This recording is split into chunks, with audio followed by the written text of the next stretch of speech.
everyone really felt a solidarity within the campus community, and I think that was very special. I would have to say I was extraordinarily excited to be involved and to know that we were actually going to be in the same room with him. It was a very exciting thing. By the time the Pope got here, there was a huge public interest, and so of course there was a tremendous amount of interest on campus. I want to say somewhere in the neighborhood of 100 different volunteers who were there. And some of them were lucky to be inside. Others were out helping park cars or direct traffic.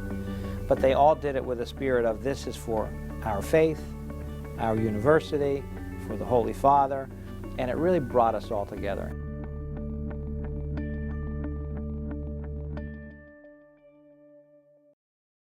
There was enormous anticipation, excitement, and pride that the Holy Father, and especially I think John Paul II, was coming, because he was a very special person. He was a people person, and you sensed that immediately.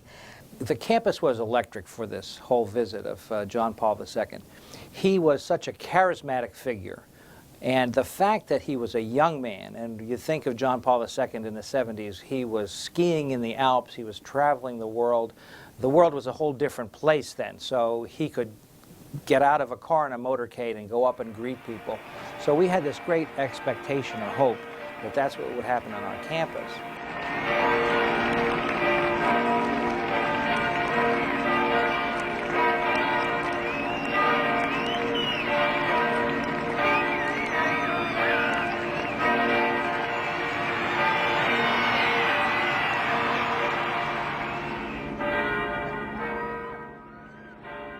We were probably, I'd say 25 feet back from where the Pope's car passed by.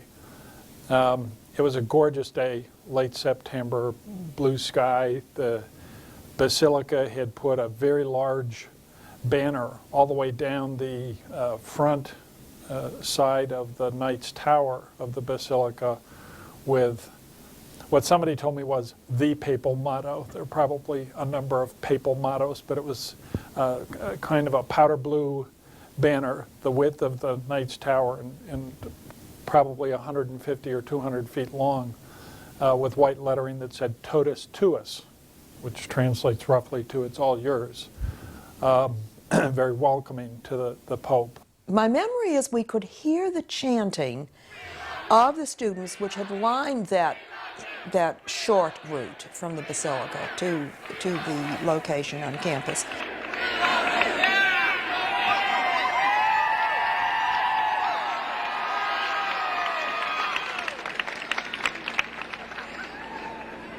Perhaps I love you more.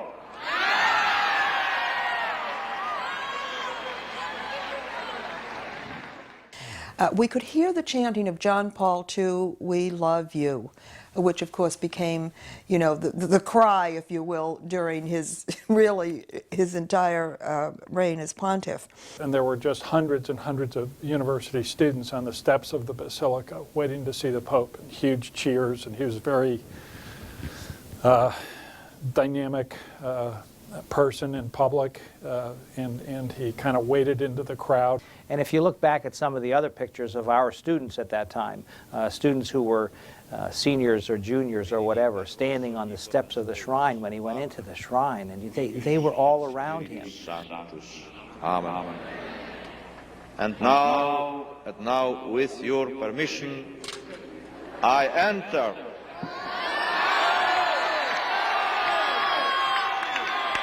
That whole area, as I recollected, that whole area in front of the Basilica was just all people. And of course there were police and other kinds of emergency vehicles everywhere. And then he got in a car, I guess, which I'm thinking was just sort of the kind of car that a politician would ride in. I think it was just like a Cadillac limousine or something, but whatever it was an open car.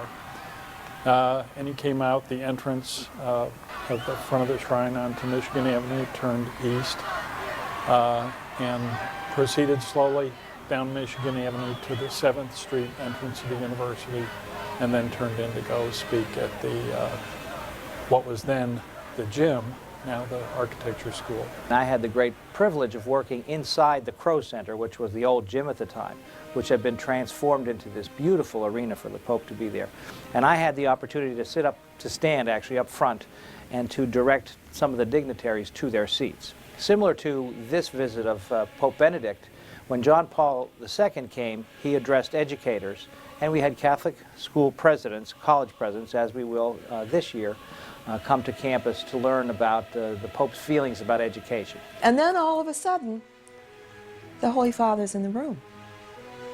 And we are actually in that presence, and there is a sense of knowing that this is a very special presence. I mean, that feeling was very, very much evident to all in the room. And of course, I had students that were Catholic, non-Catholic, Jewish.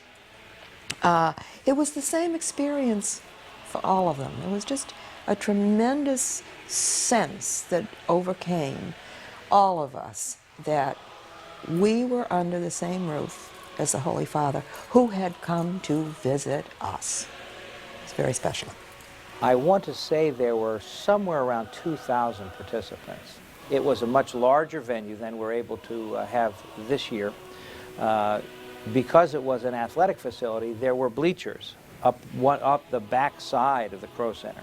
So people were seated in those bleachers. I recall students being there, and that was a lot of fun that was just sort of like an overflow crowd. People could come in the peanut gallery. That was way down at the end. So they had quite a distance to see the Holy Father. But I think there were another maybe 2,000 seats in there for people. We carpeted the old gym. I mean, you wouldn't believe when you saw it on TV, you just thought, holy smokes, what an auditorium they have there at Catholic University. You could not tell it was the old gym. And after the Pope left, we took the carpet, and literally for decades, that carpet was used in different offices around campus as people needed to get new carpeting. Somebody would say, well, you know, we still have some of the carpet in the warehouse from when the Pope was here. I cannot but feel at home with you.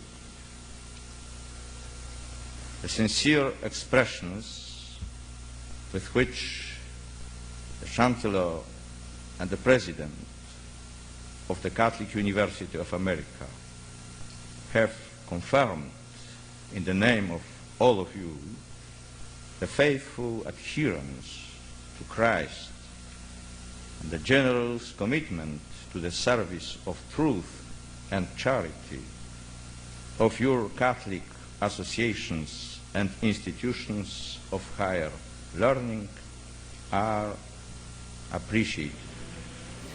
Because the world was so different, and because you had the opportunity to really be up close and personal, he came down the aisle of the Crow Center, and from side to side he just shook people's hands, and there wasn't this big entourage of security that engulfed him. What an experience that was for the students. And I remember our chorus director then, Dr. Michael Cordovana, had said to the students during all of the rehearsal process, when you are performing, don't take your eyes off of Dr. Ricks, who was the conductor of the orchestra.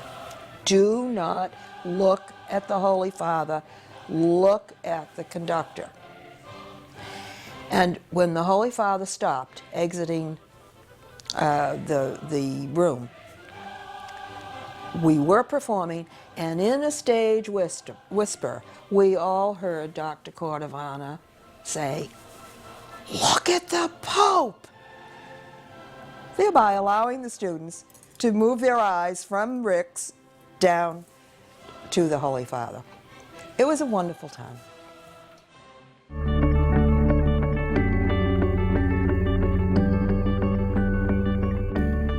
I'm looking forward to seeing what it's like. I think people say that Benedict's going to be a little bit more reserved, but when I've watched him on other visits to other countries, he's not as reserved as people think he's going to be. I think he's going to have a good time coming to the United States and being greeted by all the welcoming crowds.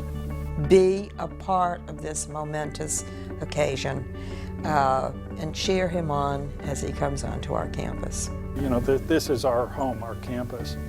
and it's just extremely special, and it's an incredibly special moment for the university. You know, we're going to be in the spotlight that briefly, but we'll be in the spotlight worldwide, and it's just a kind of a once-in-a-lifetime moment.